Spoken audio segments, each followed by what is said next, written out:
Hello, Namaskar. This is Firstpost and you're watching Vantage with me, Palki Sharma.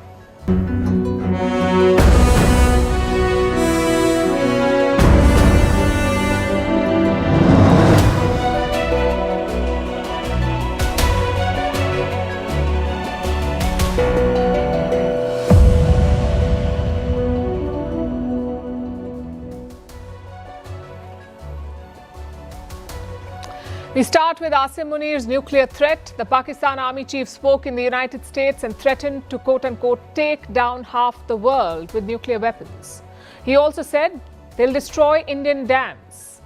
And what was Washington's response? Silence. Meanwhile, 3 months after Operation Sindoor, India makes a major revelation. Our forces shot down 6 Pakistani jets. We'll tell you more. Also counting down to the Trump-Putin meeting in Alaska. Why in Alaska and why is India watching it closely? Also in the US, Trump's extraordinary deal that puts national security up for sale. American chip makers can sell to China if they give 15% of their revenue to the government. In Turkey, an earthquake measuring 6.1 strikes the West. In Gaza, 5 journalists killed in Israeli airstrikes, and in the South China Sea, China and the Philippines square off days after our interview with President Marcos Jr. Also tonight, the stealth jet that's stranded again, this time in Japan. Yes, it is the F-35. Also bringing you India's journey to the stars as part of our special series in the run-up to Independence Day. All this and more coming up. The headlines first. Air India to suspend flights between Delhi and Washington, D.C. from next month. The airline says it is due to operational factors like the shortage of aircraft and the continued closure of the Pakistani airspace. Customers with prior bookings will be offered alternative arrangements or full refunds. Staying with India, high drama in the national capital. Leader of opposition Rahul Gandhi briefly detained along with several others. The opposition claims the Election Commission colluded with the ruling BJP to manipulate votes during the 2024 Lok Sabha elections. The BJP says these are baseless allegations, while the poll body has sent a notice to Rahul Gandhi asking for proof. The chief of Iran's top security body arrives in Iraq. It's his first official trip abroad since taking charge. From Baghdad, he will head to Lebanon, where the government has approved a plan to disarm Tehran's ally Hezbollah. Iran has expressed its strong opposition to the move, which has led Beirut to accuse Tehran of interference. Colombian presidential candidate Miguel Uribe has died. 2 months ago, he was shot in the head at a campaign event. Last October, he had announced his intention to run in the 2026 presidential election. The attack has revived fears of a return to the violence of the 80s and 90s, where political murders were commonplace in Colombia. And Mali arrests dozens of soldiers suspected of plotting to overthrow the junta. The West African country has been under military rule since 2020 after back-to-back coups. The junta had initially pledged to return Mali to civilian rule in March 2024, but last month, the military chief extended his rule indefinitely.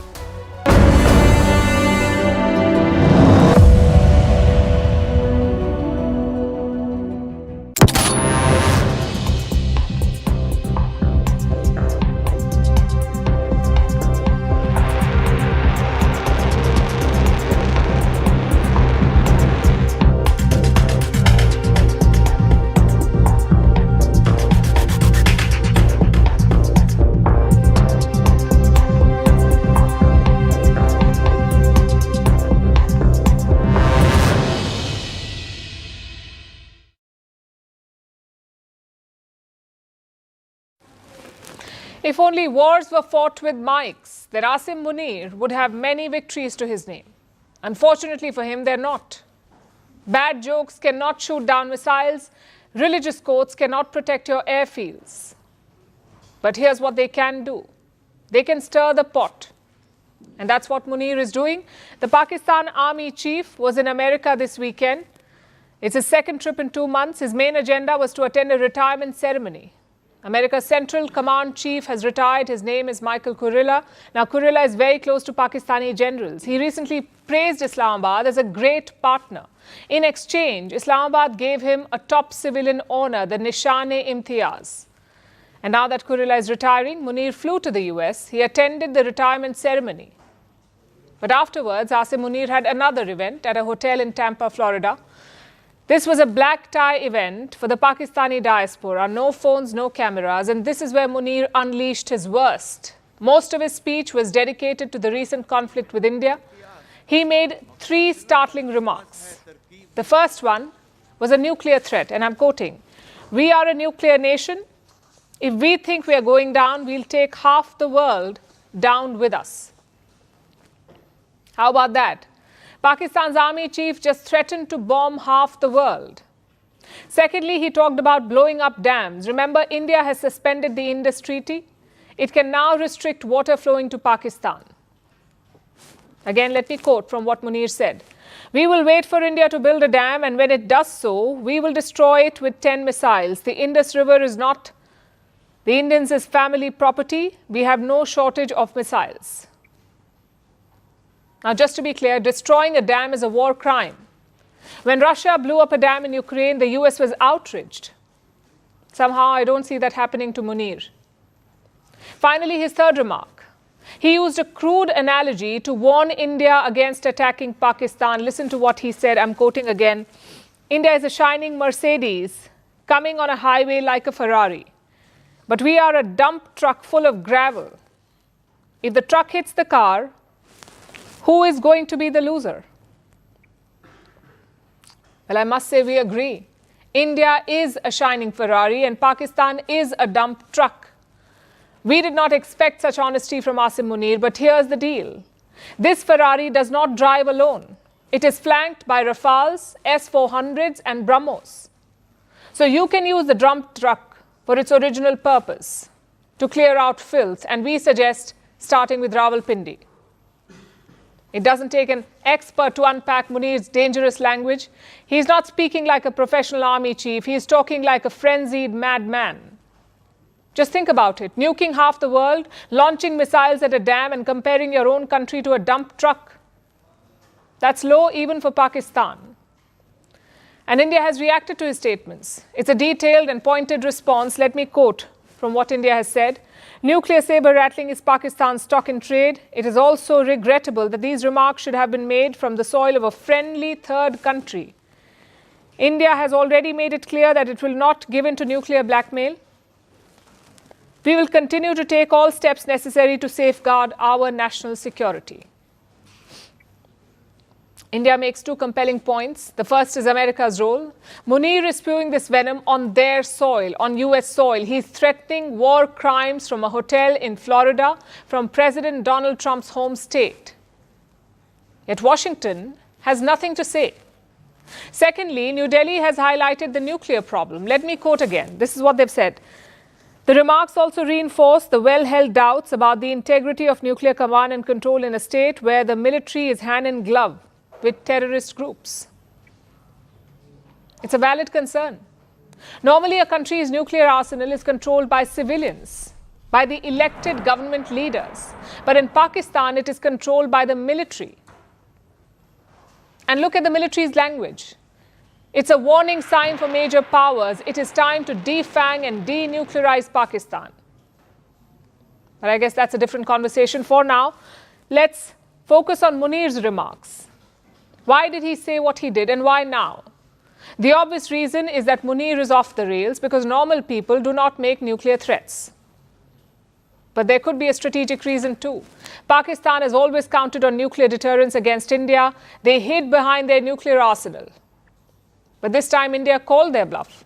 New Delhi launched a conventional attack on Pakistan. We escalated but remained non-nuclear. Even the latest statement reiterates India's new position. Nuclear blackmail will not work. So maybe Asim Munir is trying to return to the old status quo. Maybe he's trying to put nuclear blackmail back on the table, hence the whole dump truck analogy. And this time, he's threatening half the world. Again, the idea is clear. If Munir cannot deter India, he's hoping the global community will. He's hoping that others will put pressure on India. Which brings us to the second question. Why is he doing all of this now? Why in America? Perhaps to capitalize on India's souring ties with the US. In fact, Munir spoke about that too. He said Pakistan could offer master classes on balancing rival powers. On behalf of all Indians, no thanks. If we want lessons on hiding inside a bunker or on losing multiple wars, or on rigging elections and jailing politicians, then maybe Asim Munir is the guy. But on diplomacy, absolutely not. India prefers to be a powerhouse, not a pet for Donald Trump and Xi Jinping.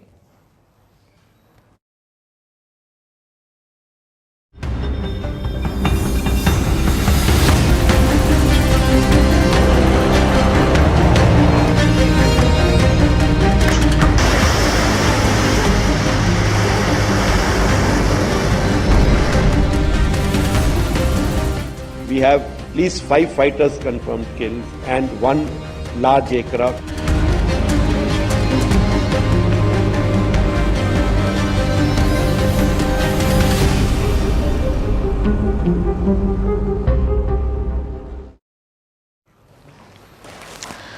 There was more than one bombshell this weekend. The second came from the Indian military. This one was not a threat. It was a professional and factual debrief, courtesy the Air Force Chief of India. Air Chief Marshal A.P. Singh was in Bengaluru on Saturday. He spoke at a memorial lecture dedicated to one of his predecessors. In that speech, he revealed something major, that India had shot down 6 Pakistani planes. How about that? All the speculation about India's losses, all the unconfirmed media reports, but turns out Pakistan lost 6 planes in May. 5 of them were fighter jets, 1 was possibly an intelligence plane. We have at least 5 fighters confirmed killed and 1 large aircraft, which could be either an Elint aircraft or an AWNC aircraft, which was taken on at a distance of about 300 kilometers. This is the actually largest ever recorded surface-to-air kill that we can talk about. The air chief did not specify which fighters, but Pakistan operates 2 main types, the Chinese J-10 planes and the American F-16s. Chances are either of those were shot down. But even more impressive is the 6th kill. The air chief called it a large Pakistani aircraft, possibly a plane used for intelligence. This was shot down from a distance of 300 kilometers. 300 kilometers, imagine that. We're talking well beyond visual range. We're talking deep inside Pakistani territory. How did India manage to do that? For such a kill, you need a long-range interceptor missile. It must be able to track and strike beyond what you can see. In this case, India used the S-400 missiles. These are Russian air defense systems, the S-400s. As the name suggests, their range is up to 400 kilometers. The air chief was all praise for it. He called it a game changer. Their aircraft tried to penetrate our defenses. Our air defense systems have done a wonderful job. The S-400 system, which we had recently bought, has been a game changer. The range of that system has really kept their aircraft away from their weapons like, those long-range glide bombs that they have. They've not been able to use any one of those because they've not been able to penetrate the system.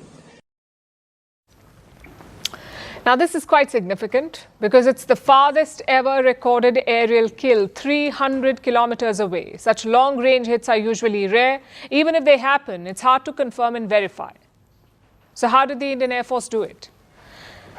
They used electronic tracking. It's a bit like what you see in Hollywood movies. Jets and planes appear on radars as tiny blips. If the blips disappear after your attack, chances are you hit it. That's how the Air Force confirmed these 6 kills. Beyond this, the air chief hinted at other damages too, like at the airfield in Jacobabad. Indian missiles had destroyed hangars there. The air chief confirmed that there were planes inside those hangars, including some F-16s and a surveillance plane. So they may have been damaged too. Finally, the air chief also addressed some of the political issues. We saw a heated debate in Parliament recently in India. The opposition accused the government of curbing the military, of tying their hands during Operation Sindoor. The air chief pushed back against such claims. There was very clear political will, very clear directions which were given to us, and there were no kind of restrictions which were put on it. If there were any constraints, they were self-made. We, the forces, decided what will be our rules of engagement. We, the forces, decided what will be the escalation ladder that we want to ride on. We decided how we want to control the escalation. Of course, Pakistan has denied all of this. They say none of their planes were downed by India. I guess that's expected. This is a country that permanently lives in denial. But for India, this is a huge moment. The Air Chief's lecture highlighted three important points. Number one, this was a high-tech war. It was short, precise and lethal. India fielded cutting-edge equipment to achieve those goals. Number two, we learn from the past. The Air Chief spoke about the 2019 Balakot strikes. He talked about the lack of visual proof in that attack. And in Balakot, we could not get anything from inside. And it became a big issue, trying to tell our own people, unfortunately, our own people, as to what we have been able to achieve. We had intelligence of what has gone on inside. We had intelligence of, human kind of intelligence, where we had very clear picture of inside in terms of there had been huge damage. There have been so many terrorists which have been utilized. But we could not convince our own people that, look, we have achieved that. So this time we did gather proof. India gave detailed before and after images. Another lesson was on synchronization. The Air Chief praised the coordination between the three forces. He said the role of the Chief of Defence Staff, or CDS, made a difference. And finally, the third point, the primacy of air power. The Air Chief called it the biggest takeaway from this conflict. India's air defences did make a difference. The S-400 shot down planes 300 kilometers away. Not a single Pakistani jet came close to our defences. All of them were forced to stay at a distance. It's a success, but it's also a reminder that we must retain this aerial supremacy. Pakistan is set to buy fifth-generation jets from China, but India's homegrown plane is years away, maybe even a decade. Our next priority is to address this gap, to build on the success of Operation Sindoor.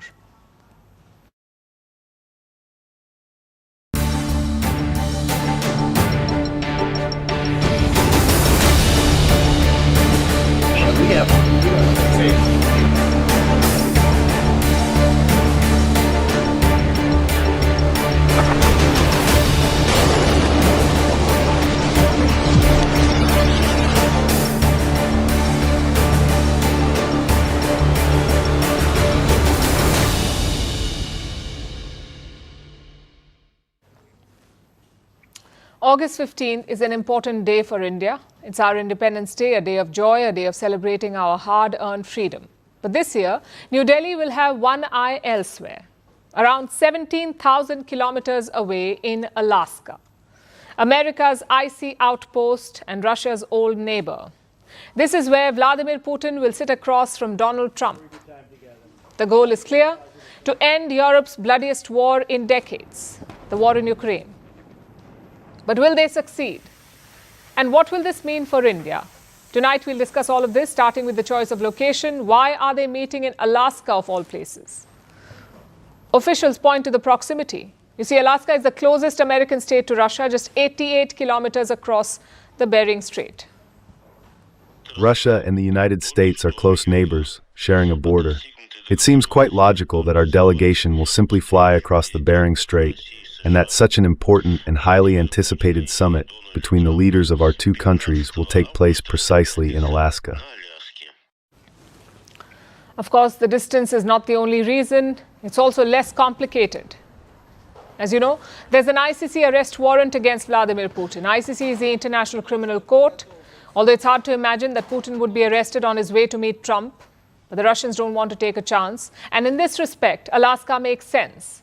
It is far from Ukraine and NATO capitals, plus traveling to Alaska avoids ICC member airspace. So that makes it risk-free. But the most important reason is probably the symbolism. In 1867, a Russian Tsar sold Alaska to the US. It was a deal for $7.2 million.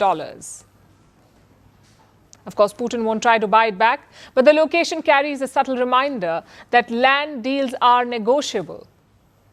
And that's the core of Trump's peace plan. Reports suggest the White House wants Russia and Ukraine to swap territories. Russia keeps Donbass and Crimea, but gives back Kherson and Zaporizhia to Ukraine. That is what the White House is expected to propose. In fact, the Kremlin has also proposed something similar. But Ukraine is vehemently against this. Zelensky has rejected any territorial concessions. Sanctions are needed, pressure is needed, strength is needed. The strength, first and foremost, of the United States, the strength of Europe, the strength of all nations in the world that want peace and stability in international relations. If Russia does not want to stop the war, then its economy must be stopped. European capitals are also skeptical. They fear a deal that weakens NATO's deterrence. Which brings us to India. New Delhi's position here is pragmatic. End the war. But the Alaska meeting is significant for another reason. It's a chance to ease India-US tensions over Russian crude oil. Since the war began, India has been buying discounted Russian oil, and that too at the insistence of the Americans. The US wanted and encouraged India to buy from Russia to stabilize global oil prices. And this has been going on for 3 years. But now Donald Trump has a problem with it. First, he accused India of fueling the Russian war machine. Then he threatened tariffs. And last week, he followed through. Trump doubled tariffs on India to 50%. None of this made sense. Countries like China buy more Russian oil than India. And Europe still uses Russian gas. But Trump singled out India, and New Delhi pushed back. The Prime Minister refused to compromise on India's interests, and now ministers have taken a veiled swipe at Trump. जो दादागिरी करते इसलिए कर रहे कि वो आर्थिक दृष्टि से संपन्न है। दादागिरी इसलिए करते हैं कि उनके पास टेक्नोलॉजी है। अगर उनसे अच्छी टेक्नोलॉजी और रिसोर्सेज हमारे पास आएंगे तो हमें दादागिरी नहीं करनी है। हमारी संस्कृति ये कहती है कि विश्व का कल्याण हो। कुछ लोग हैं जो भारत के का विकास जितनी तेजी के साथ हो रहा है उन्हें रास नहीं आ रहा है, उन्हें अच्छा नहीं लग रहा है। सबके बास तो हम हैं। भारत कैसे इतनी तेजी के साथ बढ़ रहा है? Despite this, New Delhi's official position on the summit is warm because a breakthrough in Alaska will take some pressure off India. The Ministry of External Affairs has endorsed this meeting. I have their statement with me. This is what it says, and I'm quoting. The meeting holds the promise of bringing to an end the ongoing conflict in Ukraine and opening up the prospects for peace. As Prime Minister Narendra Modi has said on several occasions, this is not an era of war. India's interest is clear. Apart from the larger push for peace, a settlement might remove or soften restrictions on Russian trade. So India can continue with oil purchases and Trump can have his peace deal. He may even roll back his tariff war and pursue a trade deal with India. Plus, look at the timing. Just a few days back, Indian Prime Minister Narendra Modi spoke to Vladimir Putin about the conflict. India's National Security Advisor Ajit Doval was in Moscow. In fact, throughout this war, New Delhi has kept its messaging consistent. This is not an era of war. Today, Prime Minister Modi also spoke to Ukrainian President Zelensky. He conveyed the need for a peaceful resolution once again. So Alaska may be cold, but the stakes are hot. For Trump, it's about securing his legacy. For Putin, it's about addressing historical wrongs. And for India, it's about guarding its options.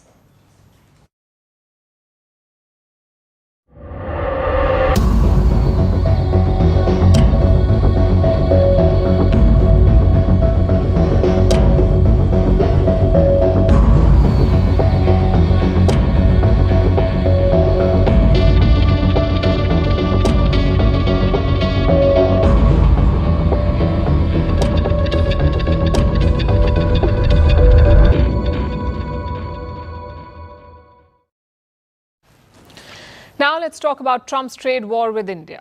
The tariffs will kick in later this month, but for India, the costs are already mounting. Different parts of the economy are feeling the Trump effect. We'll start with the markets.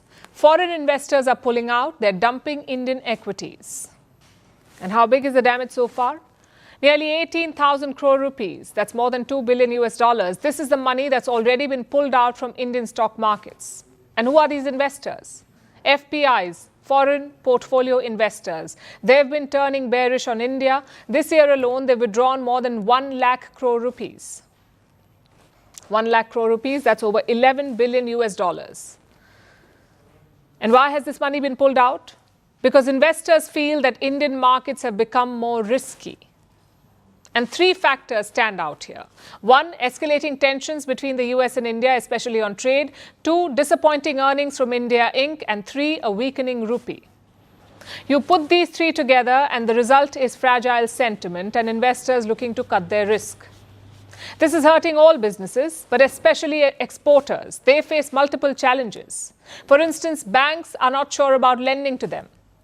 Their loan applications are facing tougher scrutiny because now banks want to know if an exporter has dealings in the US, how big is their exposure, and what are their contingency plans. At least 5 large banks have put in place such checks. And 3 sectors in particular face intense scrutiny: textiles, gems, and jewelry. These are all export dependent and they face significant risk from the Trump tariffs. So it's understandable that banks are being careful with loans. And exporters too are trying to address these challenges. They're reworking their strategies. Some are shifting output from India, others are expanding in different markets. And a few of them are also exploring acquisitions in the US. We told you about all of this last week. Plus, they're also seeking government support. Industry bodies have asked for a range of measures: financial relief, refund on duties, deferment of interest on loans, penalty-free loans, and more. And the government is mulling all these options, including direct intervention. So expect an announcement on this front soon. For the moment, the RBI is doing its bit. RBI is the Reserve Bank of India. It's India's central bank. It has taken steps to defend the rupee. This month, the RBI sold dollars from its reserves. The aim is to stabilize the Indian rupee. How does that work? Like most central banks, the RBI holds dollars in its reserves. Now, when the rupee weakens, the bank sells those dollars in the open market and buys rupees in return. This pushes up the demand for the rupee and it helps lift its value. This time, the RBI has swapped $5 billion for rupees, and that helps strengthen the Indian currency. Last week, the rupee had fallen to 87.89 against the dollar. That's close to its all-time low. And this happened after Trump doubled the tariffs from 25% to 50%. You see, it's been a difficult year for the Indian currency. It's among Asia's worst performing currencies. The rupee has depreciated more than 2% this year, and roughly half of that fall came in the past 2 weeks, when Trump stepped up his trade war against India. And the recovery has been marginal. Today, the rupee was trading at 87.73. If it gets weaker, it could have sweeping repercussions. Yes, it can help exporters. It can potentially boost their earnings. If they do business in the dollar, they will earn more in rupees for their export. But in the present scenario and context, a weak rupee will do more harm than good. It can make India's imports more expensive. And this could increase inflation and have a ripple effect on India's growth. The tariffs will come into effect on the 27th of August. A deal with the US is still possible in the meantime. If not, India will have to brace for impact and build resilience.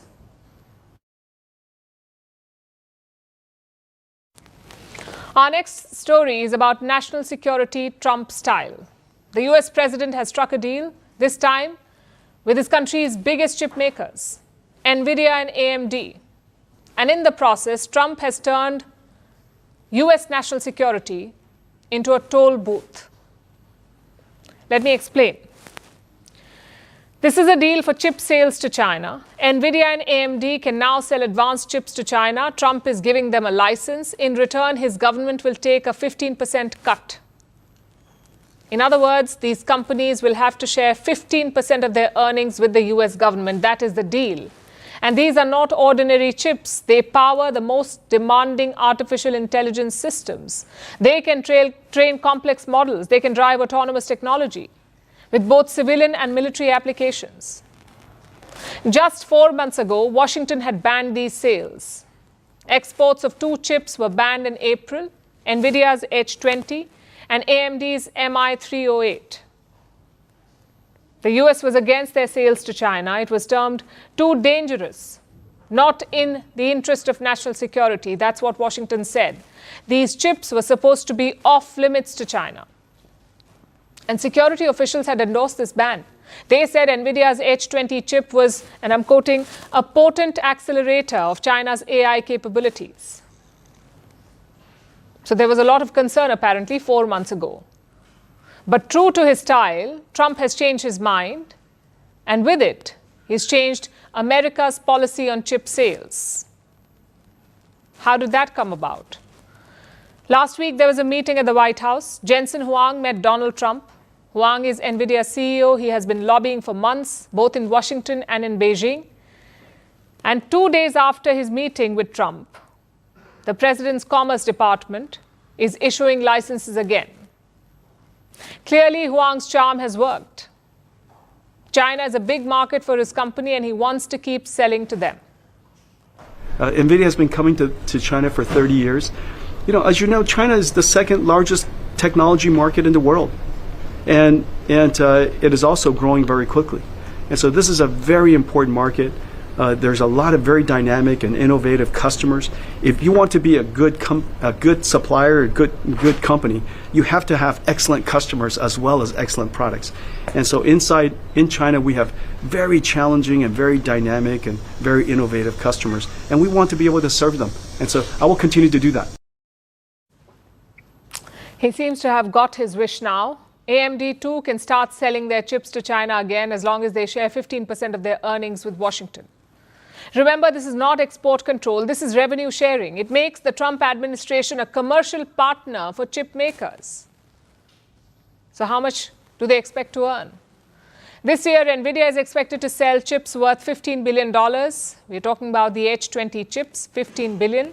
And AMD is looking at sales worth $800 million. So with a 15% cut, the US government could end up with more than $2 billion. Trump would be thrilled by that. But his critics are not. Look at what former officials are saying, and I'm quoting. This is the Trump playbook applied in exactly the wrong domain. You're selling our national security for corporate profits. It's a former national security official. Here's another one. You either have a national security problem or you don't. If you have a 15% payment, it doesn't somehow eliminate the national security issue. Security experts say that this is a strategic mistake. It gives Beijing a playbook. It can pressure firms, force them to make concessions, and ultimately pay for access. It also sets a dangerous precedent. This deal is extraordinary because it turns national security into a negotiation. The kind where the outcome is like a payment plan with no red lines and just a price tag, 15% of your revenue. With this model, President Trump has put US security up for sale. The message for Beijing and the world is clear: pay the toll and pass the gate.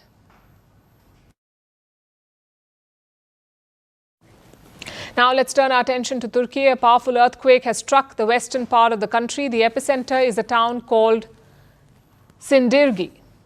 But tremors were felt almost 200 kilometers away in the capital, Istanbul. One person has been killed. More than a dozen buildings have collapsed. But more than the damage, it's the horror that this quake brings back.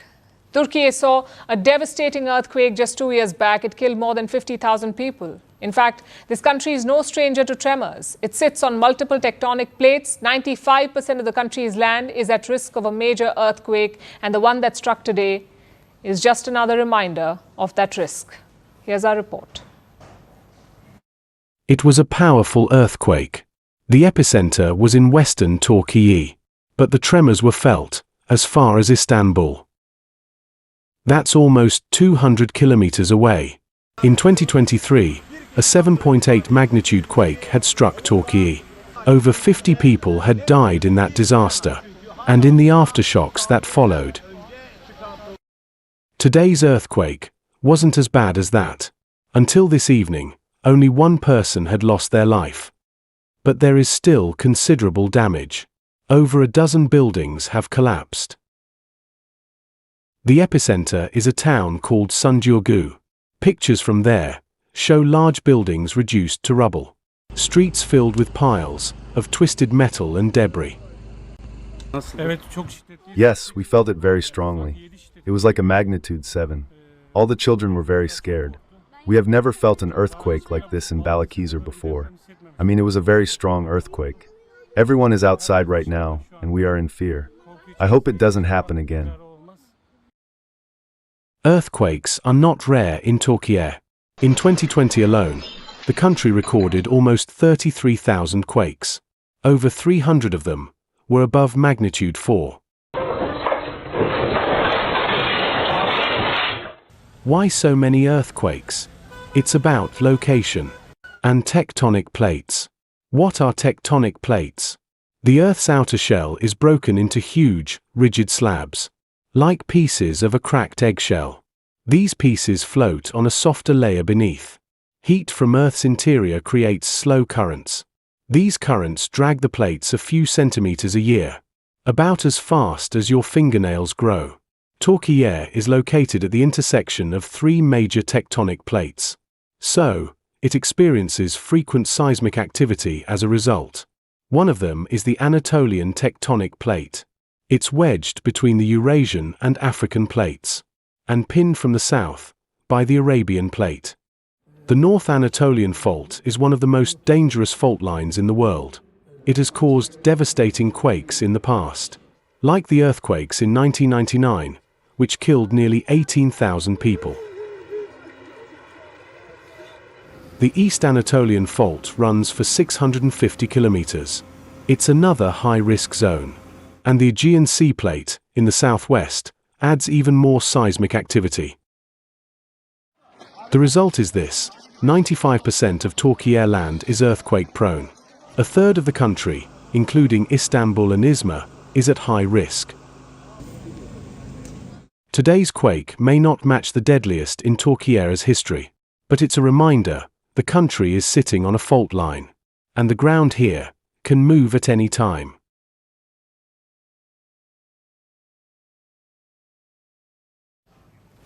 Tensions are flaring between China and the Philippines. Last week, it was a war of words. This week, it's a naval confrontation, a risky chase at sea, a dangerous collision, and the possibility of a grave miscalculation.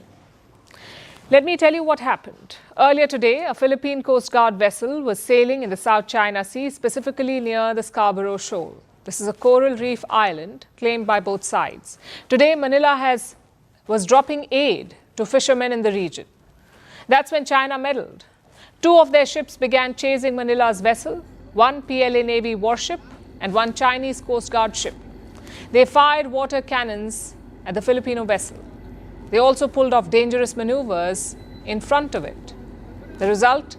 The two Chinese ships ended up colliding. Take a look.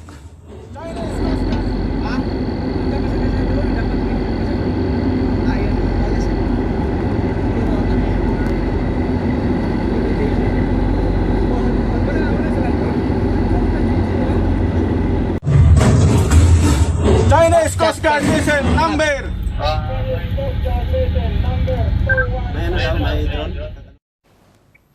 The Coast Guard ship took a battering. Just look at the front part of the vessel. It has suffered substantial damage. Manila says the Chinese ship is now unseaworthy, meaning it can sail, but it cannot perform all its duties.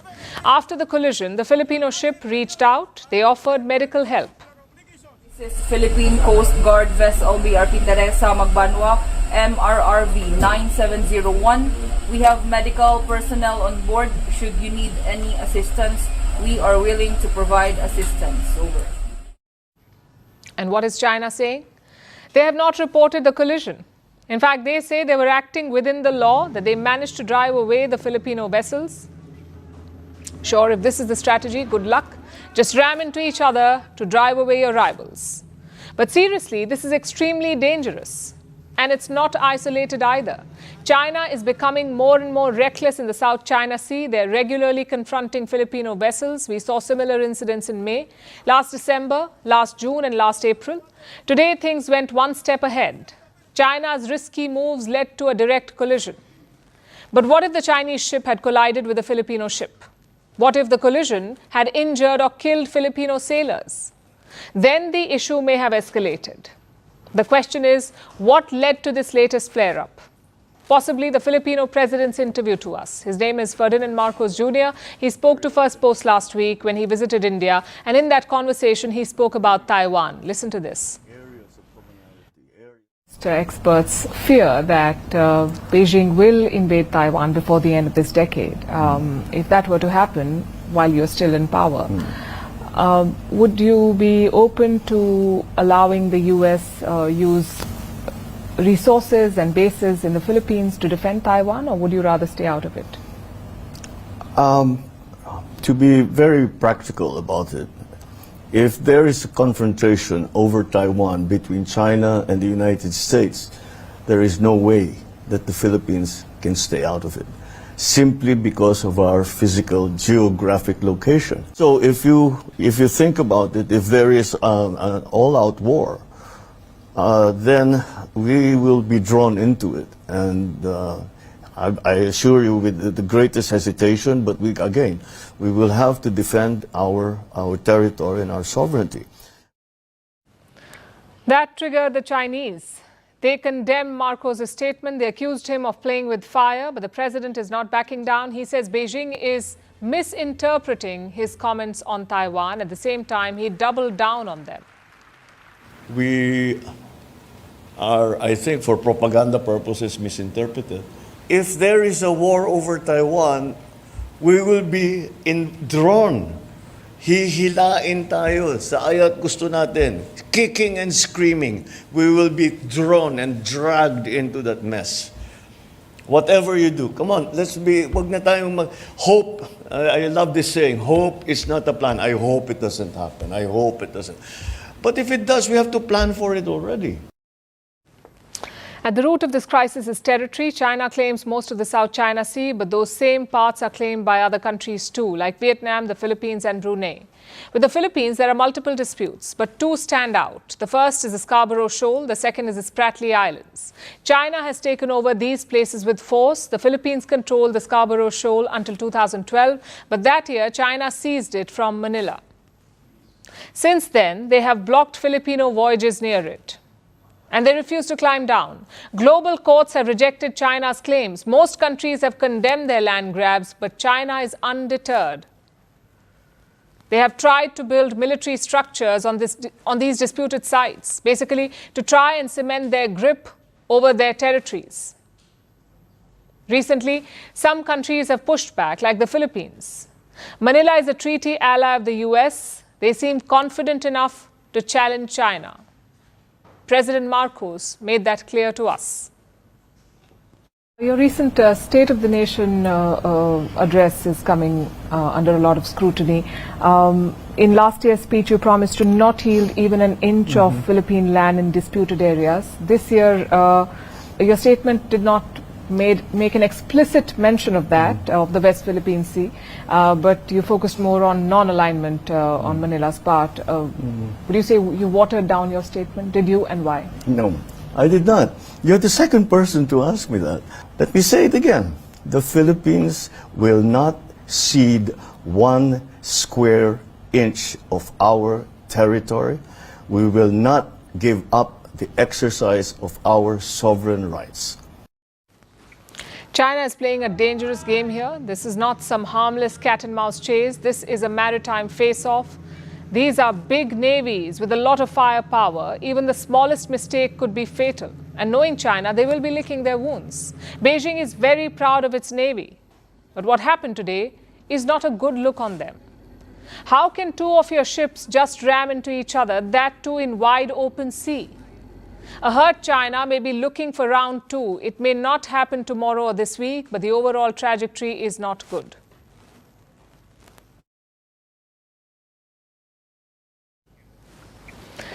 Gaza journalist Anas al-Sharif was live on his phone on Sunday night. It's something that he did almost every day for the past 2 years, showing the world what was happening around him. But minutes later, he was hit by an Israeli strike. It killed him and 4 other journalists. Israel says it was not a mistake, that Anas was in fact a Hamas commander. And this is not the first such case. Since 2023, 270 journalists have been killed in Gaza.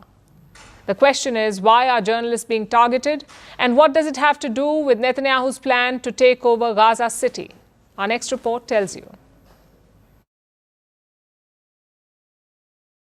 These were the last few minutes of Anas al-Sharif's life. He was doing what he had done almost every day for the past 22 months, holding up his phone and posting urgent updates on X. Moments before Monday midnight, his words warned of intense, concentrated bombardment in Gaza City. He had been through this before. Fire belts, as the military calls them. the sky turning into a ceiling of flames. But this time the explosions were closer. So close, they were aimed at him. Minutes later, an Israeli drone strike ripped through the journalist's tent outside Gaza City's Al-Shifa hospital. The blast killed 5 Al Jazeera staff, including Al-Sharif, one of the most recognizable faces of Arabic reporting from Gaza. Israel's army didn't deny the strike. In fact, it said killing Al-Sharif was deliberate. The official statement claimed he wasn't really a journalist at all, but a Hamas commander posing as one. They promised unequivocal proof. None has been produced, yet. For the people of Gaza, Al-Sharif's life was an open book. Born in the Jabalia refugee camp, father of 2, son of a man killed in an earlier airstrike, he spent his days in front of a camera. The UN Special Rapporteur on Freedom of Expression called the accusations unsubstantiated. Human rights groups call it something else entirely, a part of a pattern, because Al-Sharif is not the first, or the 10th, or even the 100th. Gaza's press corps has been thinned to the bone. Nearly 270 journalists and media workers have been killed since the war began. Many were accused, without evidence, of being Hamas members. All of them were killed. What happened to these journalists is a complex Israeli crime against the journalistic family, a crime against humanity, a crime against freedom, a crime against journalism. These young men and these journalists were only killed, tortured, burned, arrested, or wounded because they chose to report the suffering of their people, women, elderly, and children.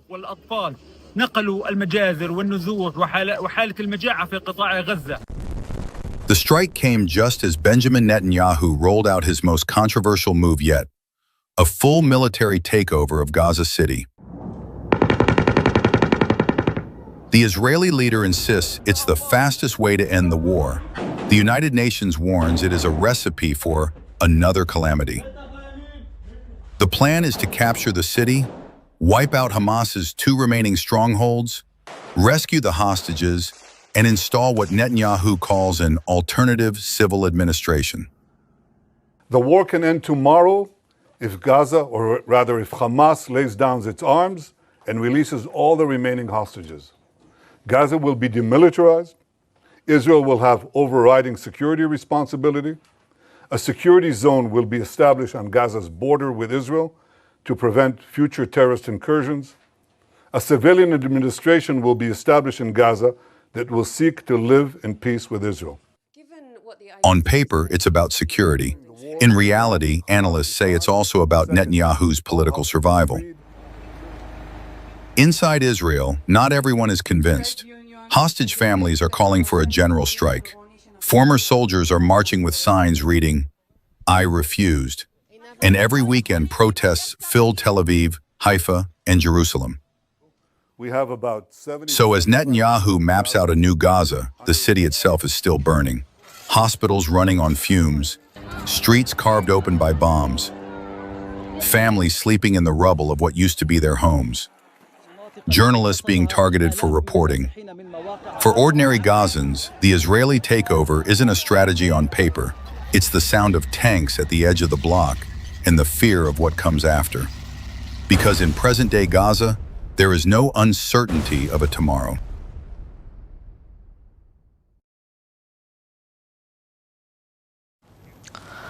Picture this. Your morning flight is delayed. You glance out of the window, and what do you see? A $110 million stealth fighter is parked on the runway, totally unplanned. That's just how the F-35 rolls. On Sunday morning, a British F-35 landed in Japan's Kagoshima airport. It flew from British aircraft carrier HMS Prince of Wales. This was an emergency landing. The runway was shut down for 20 minutes. The plane was moved to the taxiway for checks. Japan's defense ministry has confirmed that the plane had an engineering issue. It is being fixed right now. I know what you're thinking. This has happened before. And you're right. A few weeks ago, another British F-35 jet made an unscheduled pit stop in India. Same model, same carrier strike group. This one stayed for 5 weeks. Locals started treating it like a neighborhood celebrity. Security officials babysat it. It almost became a tourist attraction. And now it's Japan. So 2 countries, 2 emergency landings, less than 2 months apart. For the most advanced stealth fighter in the world, the F-35 has lately been surprisingly easy to find. It is one of the world's most advanced fighter jets, apparently capable of slipping past radar, taking off from short decks and landing vertically like a helicopter. Basically, it's supposed to be the answer to everything. The jet is manufactured by the US defense giant Lockheed Martin. Since 2006, it's been called a technological marvel. But you know what else they call it? An engineering migraine. Its stealth coatings require meticulous upkeep. Its software is very complicated. Its maintenance demands are also high. And it's not critics who are saying this. It's the United States of America, their Government Accountability Office. It says the cost of maintaining the F-35 is rising while usable flight hours are dropping. And it's not just some random landing. Since 2018, the F-35 fleet has been involved in at least 12 incidents. Some were attributed to pilot error, others to failing components, and even to the aircraft's sheer complexity. In 2022, an F-35 jet made a belly landing. That's after all its systems failed. In January this year, an F-35 jet crashed in Alaska during a training session. And the latest incidents have left rivals gloating. Russia's state media took jabs. Chinese state media called the jet overly complex. Normally, you would dismiss this as routine competitive sniping. But for Lockheed Martin, this is a bad sales pitch. The F-35 delivery program is already weak. It struggles to meet deadlines. And then there's Donald Trump's trade war. Earlier, US allies were looking to buy the F-35 jet, but now some of them are walking away. Spain is looking for European alternatives. Swiss lawmakers want to block an F-35 deal. Meanwhile, the very idea of a manned fighter jet is under siege. Elon Musk once claimed that the F-35 is quote-unquote obsolete in today's era, because drones can do the same job, that too without endangering a human life. Now, he may or may not be right, but the comment has tapped into a broader anxiety about the future of the F-35. For now, it's still flying. The jet in Kagoshima will get fixed, just like the one in Kerala, because there is no immediate alternative and because too much money has already been spent. But here's the image that sticks. A stealth fighter built to be invisible, sitting in broad daylight. And in the end, perhaps that is the most damning critique. The F-35 has become a fighter jet that does not just go places, it also gets stuck there.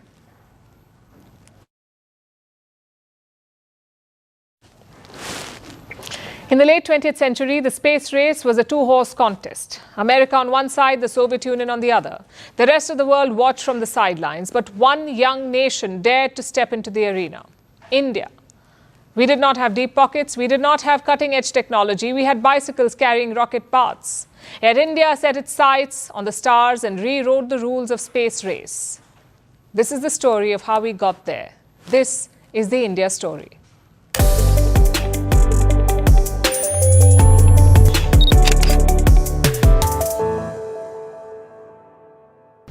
In the mid-20th century, the world looked up.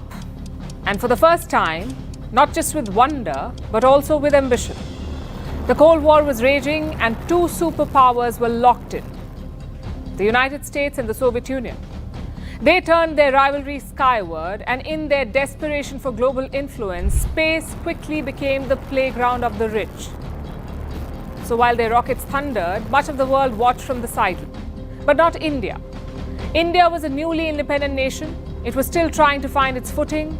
Yet it showed the world that you don't need to throw cash around like confetti to reach the final frontier. You need the will to make it happen. This is the story of how a nation entered a race it was never expected to run and did not just punch above its weight, but also rewrote the rules. The year was 1962. India's space program was born. It was called INCOSPAR. That's short for the Indian National Committee for Space Research, INCOSPAR. And the driving force behind it was this man, Vikram Sarabhai. He was one of the country's greatest scientists, and he chose Tumba as the launch pad of India's space ambitions. This is a small fishing village in Kerala near Thiruvananthapuram off the Arabian Sea. Here, a local church was turned into a lab. The priest's home acted as an office for the mission. And on November 21, 1963, scientists carried rocket parts on a bicycle. They took the parts to the launch site, and in the evening, a rocket soared from the Tumba launch pad. A 715-kilogram Nike Apache rocket. It was made in America and carried a French payload. It lifted off, rose to 208 kilometers, released a cloud of vapor, and painted the sky orange. And with that, India's first rocket launch was a success. It was a great start, but not enough for India to take up more complex missions. For that, you needed more structure, more clarity, and more self-reliance. India needed an action plan to back its aspirations. So in 1969, on the anniversary of India's Independence Day, INCOSPAR evolved into ISRO, the Indian Space Research Organization. And from then on, ISRO began pushing the boundaries of India's space prowess. In 1975, ISRO launched its first satellite. It was called Aryabhat. It was named after the famous Indian mathematician and astronomer Aryabhat. This satellite was launched by a Soviet rocket, but it was designed and built by ISRO, and this was a major milestone. Over the next decade, India took one leap after another. It was a roller coaster of successes, failures, and learnings. In 1984 came a monumental shift. An Indian went to space. Indian cosmonaut Rakesh Sharma. He became the first Indian ever to go to space. He was part of a joint mission between ISRO and the Soviet space program. Sharma spent 7 days, 21 hours and 40 minutes in space, but this journey was years in the making. In 1981, India joined hands with the Soviet Union. They had a short list of about 50 pilots. Finally, Rakesh Sharma was picked for the mission, and it was no mean feat. Going to space has never been easy. Not today, certainly not back then. Being in space for even a few hours can be punishing. Rakesh Sharma underwent grueling tests. He was tested for claustrophobia. He was locked in a room with artificial lights for 72 hours. He was put on a controlled diet. He was tested by Olympic trainers for strength, for endurance, and for speed. Plus, he was given 3 months to learn Russian. Given that most of the training was in that language, he had to learn it. None of it was easy, but Rakesh Sharma made it happen. India made it happen. On 3rd April 1984, a Soviet rocket blasted off. It was launched from a spaceport in the then Soviet Republic of Kazakhstan. It had 2 Russian astronauts on board, along with Rakesh Sharma from India. When he was up there, he was asked how India looked from space. ऊपर से भारत कैसा दिखता है आपको? His reply, बगैर किसी झिझक के कह सकता हूं कि सारे जहां से अच्छा. Meaning, India is the best in the world. And this was not just a poetic answer or a romantic observation. This was a moment of national pride. The words carried deep significance and symbolism. They were borrowed from a legendary poem written during the British colonial rule, the rule that ravaged India. So when an Indian in space echoed those words, he was sending a message to the world that India's setbacks were temporary and its rise inevitable. The next decade was marked by intense research, new innovations, new rockets, including the PSLV, the Polar Satellite Launch Vehicle, PSLV. It is known as the workhorse of ISRO. Its creation marked the beginning of a series of successful flights. Around this time, a major shift was also underway globally. It was the era of the dot-com boom. The internet was taking the world by storm. So at the turn of the century, ISRO developed GSLV, the Geosynchronous Transfer Orbit, to cater to growing communication needs. But these wins came after many hurdles. To build advanced rockets, India needed more efficient fuel. And there was only one answer: cryogenic engine. This uses liquid hydrogen and liquid oxygen as fuel. So it is lighter, it gives more thrust. This is what India needed. But we did not have the technology to make it, so we thought of procuring the engines from other countries. India first talked to Japan, nothing came of it. Then we talked to Europe, again no luck. Then India signed a deal with Russia. New Delhi sent scientists to Moscow to work with researchers. But the Russians were very secretive about the technology, and discussions were limited. Plus, the US did not like this one bit. It feared that India would use this tech to build ballistic missiles. Indian scientists rejected this repeatedly, yet Washington raised objections. It slapped sanctions on ISRO. It tried to cripple our space program, but India remained undeterred. It set out to build its own cryogenic engine. And in the early 2000s, ISRO achieved this ambitious goal. India was far from done. Next, we set our eyes on the moon. Again, critics, mainly in the West, mocked India. They said we had too much poverty for such rich dreams. Indian scientists gave them a fitting reply. In 2008, we launched Chandrayaan-1. This was India's first moon mission. It orbited the lunar surface at a height of 100 kilometers. It mapped the moon and it did valuable research. Chandrayaan-1 was the first to confirm the presence of water in lunar soil. This excited scientists everywhere. But the critics remained blinded by their prejudice. They refused to believe India's strength in space. Irrespective, India kept raising the bar. The next target was Mars, and this was going to be tough. But this too was achieved.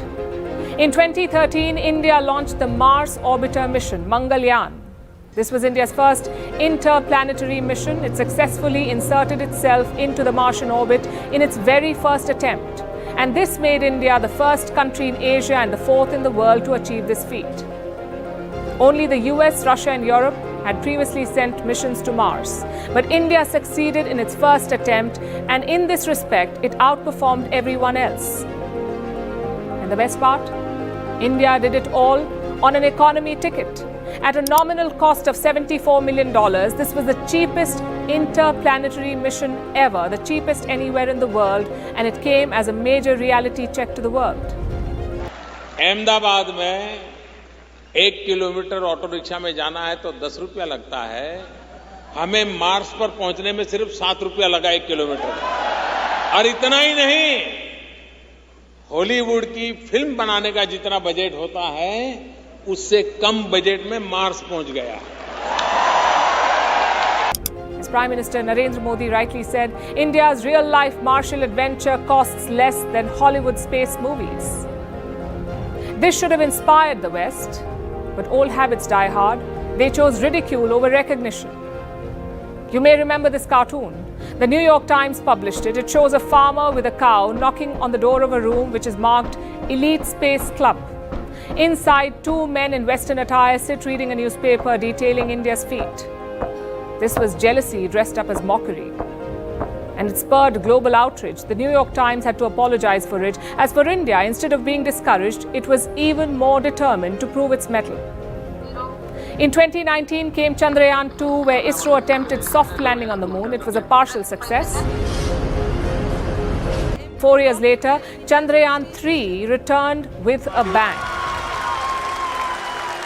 Another attempt at soft landing on the moon. This time it was a success. India had gate crashed into the elite club. It became the first country in the world to land on the moon's south pole, and again, it was a budget space flight. India spent $75 million on this historic project. For perspective, the Hollywood space thriller Gravity had a budget of $100 million.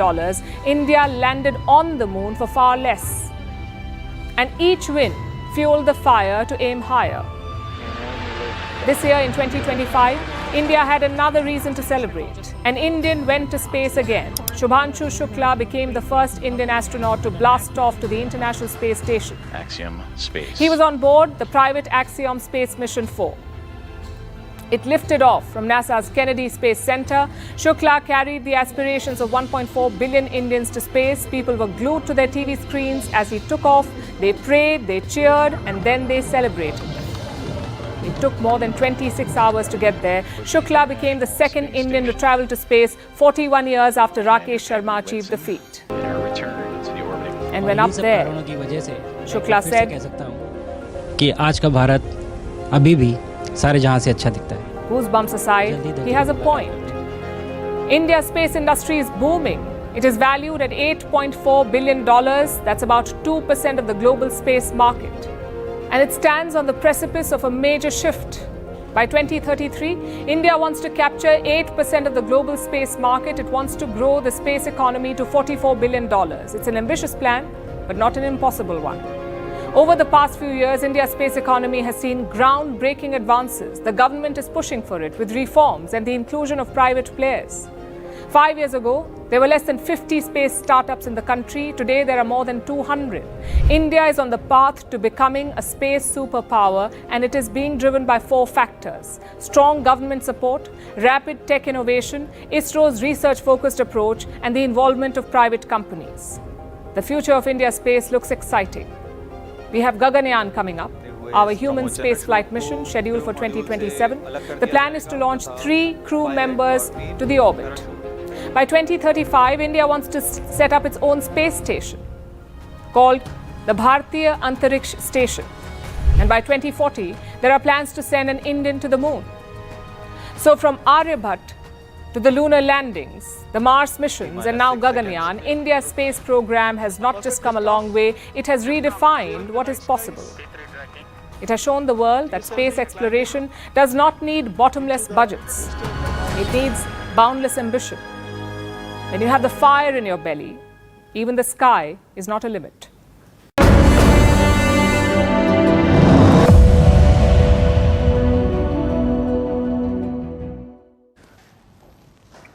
Every day, Indian internet has a new target. Today it was Asim Munir. His truthful analogy has delighted Indians on social media. Asim Munir called India a shiny Mercedes and a Ferrari, but he called Pakistan a dump truck. One is expensive and fast, the other is bloated, slow, and used to carry garbage. A lot like Pakistan's generals. But frankly, we disagree with social media. We don't think Munir is right. The idea that Pakistan can buy a dump truck is preposterous. Borrow one from China? Maybe. Beg for one from Trump? Possible. But their own truck? That's how you know it's fiction.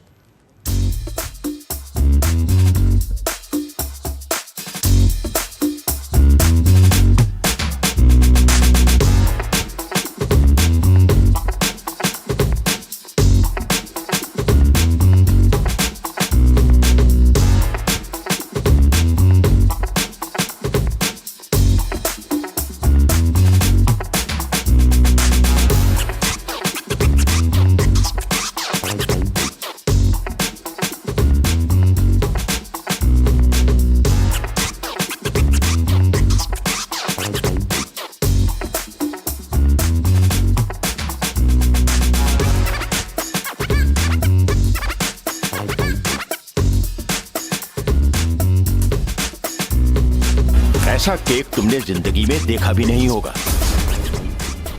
आज मैं खिलाता हूं तुझे। ये क्या कर रहे हैं आप सर? मुंह मीठा कर रहा हूं तेरा। इसमें से खा लेता हूं, क्या पता।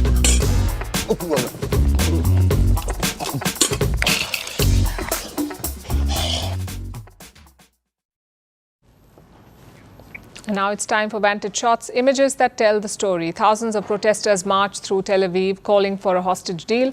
Firefighters struggle to battle a deadly wildfire in Greece, and a robot band is all set to debut at the World Humanoid Robot Games. Finally, we're taking you back in history. On this day in 1984, US President Ronald Reagan joked about bombing Russia. He was testing a microphone before a radio address.